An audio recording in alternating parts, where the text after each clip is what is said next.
Sampai detik ini, Pak, saya masih mencintai suami saya. Halo teman-teman, terima kasih sudah klik video ini. Apa kabar kalian semua? Semoga dalam keadaan yang sehat dan bahagia. Kasus yang akan kita bahas kali ini terjadi pada bulan Maret tahun 2024 di Musi Banyu Asin, Sumatera Selatan, di mana seorang suami dilarikan ke rumah sakit oleh keluarganya setelah alat vitalnya ditebas oleh sang istri. Kejadian mengerikan ini berawal pada hari Kamis tanggal 22 Maret tahun 2024 ketika sang suami yang bernama Rian Hidayat berusia 33 tahun pulang ke rumah dan mulai terlibat cekcok dengan istrinya, yakni Lisa Yati yang juga berusia 33 tahun. Cekcok pasangan itu dipicu oleh Rian sang suami yang mengatakan pada Yati istrinya bahwa dia sudah menikah lagi. Mendengar itu sebagai seorang istri, Yati pastinya syok dan sakit hati. Yati juga bingung dan bertanya-tanya mengapa suaminya itu tiba-tiba mengatakan sudah menikah lagi gitu loh. Padahal menurut Yati selama ini hubungan rumah tangga mereka baik-baik saja. Rian kemudian mengatakan bahwa dia memiliki selingkuhan seorang wanita yang tinggal tak jauh dari rumah mereka. Mendengar itu, Yati pastinya sangat kecewa dan terpukul. Kekecewaan Yati makin meningkat ketika sang suami mengatakan bahwa selingkuhannya kini sedang mengandung buah hatinya, sehingga dia harus menikahi selingkuhannya tersebut. Rian pun meminta Yati untuk bisa menerima wanita itu sebagai istri muda atau istri kedua. Namun tentunya Yati sama sekali tidak mau menerima wanita tersebut, sehingga percekcokan antara keduanya tak terhindarkan. Percekcokan keduanya berlangsung dari sekitar pukul 8 hingga 12 malam waktu Indonesia Barat.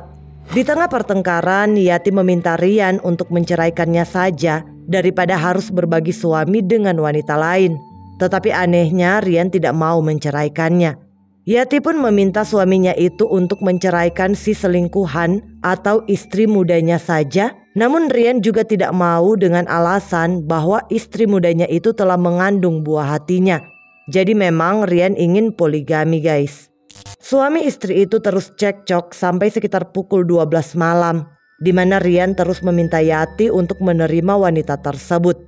Berada dalam posisi yang bingung, syok, sakit hati dan terus dibujuk oleh sang suami, Yati akhirnya dengan berat hati menerima istri kedua Rian dan mengurungkan niatnya untuk bercerai karena Yati memikirkan nasib anak-anak mereka. Yati tidak mau anak-anak mereka nantinya akan terpecah belah jika dia dan Rian bercerai. Setelah Yati mengatakan bahwa dia akan menerima wanita tersebut, Rian pun ingin memastikan keseriusan Yati, di mana Rian menelpon wanita itu dan dia ingin Yati berbicara dengan wanita itu, mengatakan bahwa dia sudah menerimanya.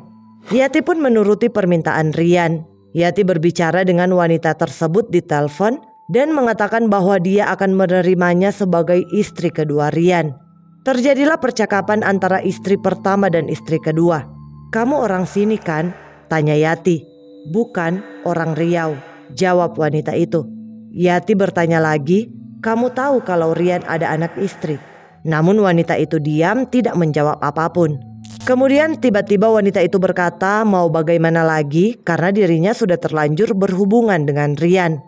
Yati juga bertanya pada wanita itu apakah yakin anak dalam perutnya adalah buah hati Rian. Dan wanita itu mengatakan dengan yakin bahwa bayi dalam kandungannya itu adalah anak Rian. Wanita itu juga mengirimkan foto hasil tes pack yang menunjukkan garis 2 tanda positif hamil. Rian mati-matian membela selingkuhannya itu yang diduga bernama Vero. Bahkan Rian berkata pada Yati, "Kalaupun nanti aku berpisah dengan Vero, aku bakalan tambah bikin lebih parah dari ini." Setelah telepon ditutup, Yati dan Rian berdamai, tidak ada lagi pertengkaran atau percekcokan. Mereka kemudian hendak tidur istirahat karena waktu sudah tengah malam. Yati yang sakit hati mencoba berdamai dengan sang suami. Bahkan keduanya sempat berhubungan intim. Setelah berhubungan, keduanya pun tertidur. Namun saat azan subuh, Yati terbangun lalu ia mandi dan sholat. Diketahui bahwa Yati dan Rian memiliki usaha sebuah warung di rumah mereka di Desa Simpang Bayat, Kecamatan Bayung Lencir, Musi Banyu Asin, Sumatera Selatan. Nah, setelah sholat, Yati mulai beberes warung. Meskipun di depan sang suami, Yati mengatakan bahwa dia menerima wanita selingkuhan suaminya itu, namun sebenarnya hatinya berkata lain. Sambil beberes warung, Yati menangis terseduh-seduh. Dia masih sakit hati, dia masih tidak terima dan masih menyesali apa yang telah terjadi. Kemudian saat sedang beberes, spontan Yati melihat ada Carter yang ia jual di warungnya. Disitulah langsung muncul niat Yati untuk menyakiti suaminya itu. Yati mengambil pisau cutter tersebut dan berlari ke kamar mereka di mana Rian sedang tertidur. Tanpa berpikir panjang, Yati masuk ke dalam kamar dan dia memotong alat vital suaminya yang sedang tertidur pulas menggunakan cutter.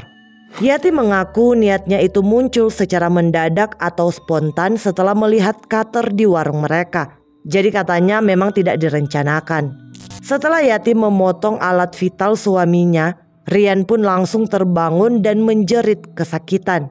Dengan menahan rasa sakit, Rian berdiri dari tempat tidur dan mengejar Yati hingga ke ruang tengah. Sambil Rian ini mengatakan, "Bunda tega sama ayah." Kejar-kejaran keduanya berlanjut sampai di bagian dapur. Kemudian Yati membuka pintu dapur dan berlari keluar. Rian sempat mengejar Yati hingga di luar rumah. Namun karena mungkin tak tahan lagi menahan rasa sakit, Rian meminta tolong kepada seorang pria yang akan pergi bekerja untuk membawanya ke rumah sakit. Tetapi Yati berkata pada pria itu, "Kak, jangan sampai ikut campur." Dan pria itu menjawab, "Iya, saya tidak ikut campur, saya mau kerja." Karena tak mendapatkan pertolongan, Rian pun segera berlari ke rumah orang tuanya yang tak jauh dari rumah mereka. Rian langsung dilarikan ke RSUD Bayung Lencir oleh keluarganya untuk mendapatkan pertolongan medis. Nah, sementara itu setelah Rian pergi, pada kesempatan itu Yati masuk ke dalam rumah untuk membangunkan anak-anak mereka. Pertama kali Yati membangunkan anak pertamanya untuk menggendong sang adik. "Ayo ke Bayung yo," kata Yati ke anak sulungnya itu. "Sama siapa bunda aku ke Bayung?" tanya anaknya. Yati menjawab lagi, "Minta antar sama mbah tetanggo." Anak sulung Yati pun langsung bangun dan menggendong kedua adiknya yang sedang tertidur. Yati juga sempat ambil handphone dan uang tunai di warung sejumlah Rp2.400.000. Setelah itu Yati langsung melarikan diri. Awalnya Yati ingin membawa anak-anak bersamanya. Namun karena berbagai pertimbangan, ia akhirnya mengurungkan niatnya itu, di mana dia melarikan diri sendirian, sementara anak-anaknya dititipkan ke rumah tetangga. Yati melarikan diri ke Kabupaten Muara Enim, Sumatera Selatan dengan menumpang di mobil tronton. Dan dia menetap di sana selama beberapa hari. Nah, menurut pengakuan Yati, hubungannya dengan Rian sang suami selama ini baik-baik saja. Tetapi Yati mengaku pada tahun 2023 ketika dia hamil 3 bulan anak ketiga mereka, dia sebenarnya telah mendengar gosip-gosip bahwa suaminya itu berselingkuh. Namun karena kondisi Yati saat itu sedang hamil anak ketiga, ditambah lagi suaminya bekerja jauh di Pangkalan Kerinci, Yati pun tidak menghiraukan gosip-gosip tersebut. Dia memilih lebih percaya kepada Rian sang suami agar rumah tangga mereka aman dan kehamilannya tidak terganggu. Tetapi saat usia kehamilan Yati memasuki 6 bulan, ketika pulang kerja sifat Rian mulai berubah. Rian mulai cuek pada Yati dan seakan-akan jijik, sampai bersentuhan dengan Yati saja Rian tidak mau. Bahkan saat Yati akan melahirkan anak ketiga mereka, Rian tidak mau menyentuh istrinya itu.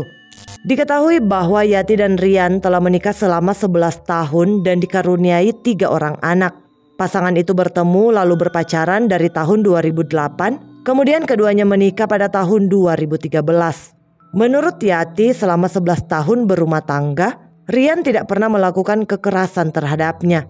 Namun sifat sang suami berubah sejak tahun 2023 yang diduga saat itu Rian telah memiliki selingkuhan.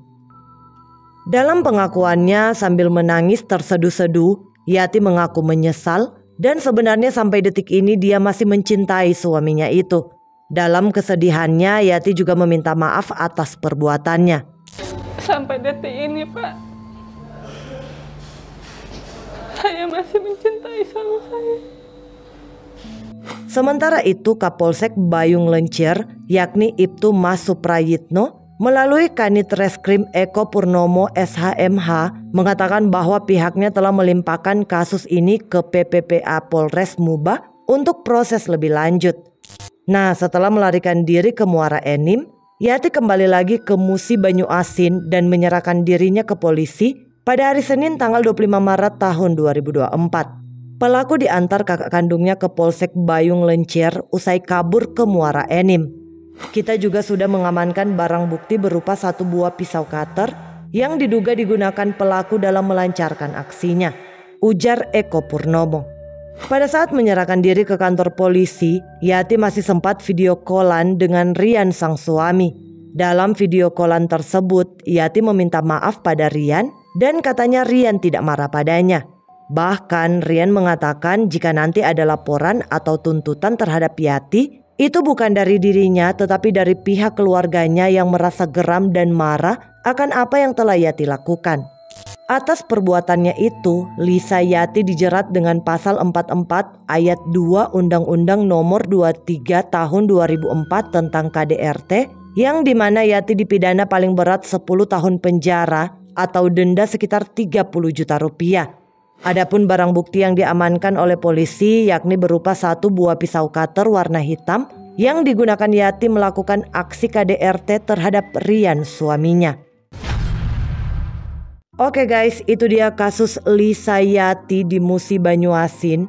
Bagaimana menurut kalian tentang kasus kriminal kali ini? Silakan tulis apapun pendapat kalian tentang kasus ini, atau mungkin kalian mau request kasus, tulis aja di kolom komentar di bawah ya guys. Dan sekian dulu ceritanya, terima kasih buat kalian yang udah nonton.